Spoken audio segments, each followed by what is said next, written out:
বাংলাদেশের মানুষ কতটা নিকৃষ্ট এটা আজকে আমি একটা কথা বলবো। এটার উদাহরণ থেকে আপনি বুঝতে পারবেন। বাংলাদেশের সব মানুষ না, কিছু মানুষ যাদের এই মেন্টালিটিতে প্রবলেম আছে। গত পরশু আমি বাংলাদেশ এবং শ্রীলঙ্কার একটি ক্রিকেট ম্যাচ দেখছিলাম। খেলাটি আমি ফেসবুকে দেখছিলাম। তো সেখানে তৌহিদ হৃদয় যখন ব্যাটিং এ আসলেন, তো বাংলাদেশের প্রথম দিকে উইকেট পড়ে যায়। ভালোই খেলছিল। তৌহিদ হৃদয় ব্যাটিং এ আসেন নাম্বার ৪ এ সম্ভবত। সেই মোমেন্টে সাইফ হাসান ভালো ব্যাটস করছিলেন এবং তৌহিদ হৃদয় এসে প্রথম ১০ থেকে ১২টি বল শুধু ডিফেন্স করে এবং সিঙ্গেল রান বাহির করে। এই মোমেন্টে দেখতে পেলাম এখানে কিছু লোক কিছু কমেন্ট করেছে যা অবিশ্বাস্য ছিল।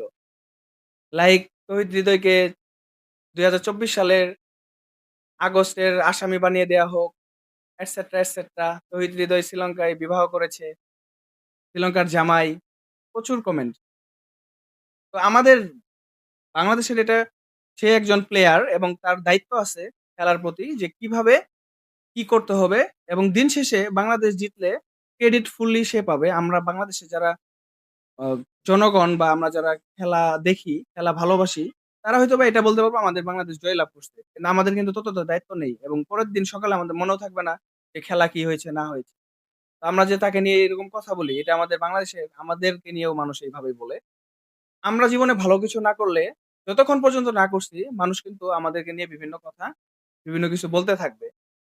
ঠিক তৌহিদ হৃদয় যখন ১৫ রান পর্যন্ত শুধু সিঙ্গেল নিয়েছেন, অ্যান্ড দেন যখন সে ছক্কা হাঁকিয়েছেন এবং ভালো ব্যাট করেছেন, দলকে জয়ের একদম কিনারায় নিয়ে গিয়েছেন। সে যখন কামব্যাক করেছে, সে কিন্তু পরিস্থিতি অনুযায়ী কামব্যাক করেছে। আমাদের লাইফেও আমরা আমাদের লাইফ অনেক সময় তৌহিদ হৃদয়ের মতো কচ্ছপের মতো ধীর গতিতে চলতে শুরু করে।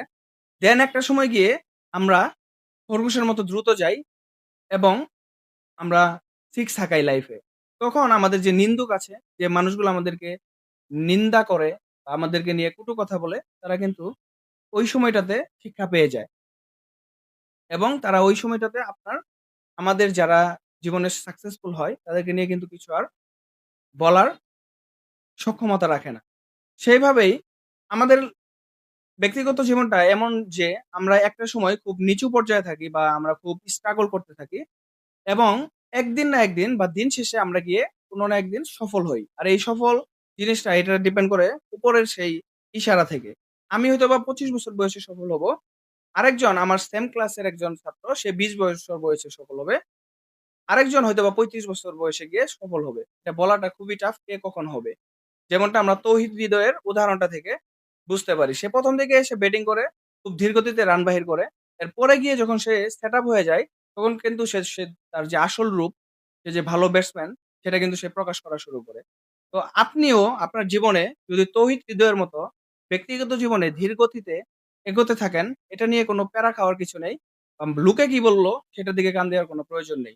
জাস্ট কাজ চালিয়ে যান। যখন আপনি আপনার লাইফে ভালোভাবে সেটআপ হয়ে যাবেন, তখন কিন্তু ঠিকই আপনি তার মতো ছক্কা হাঁকাবেন এবং মানুষ শুধু তখন বাহবা দিবে।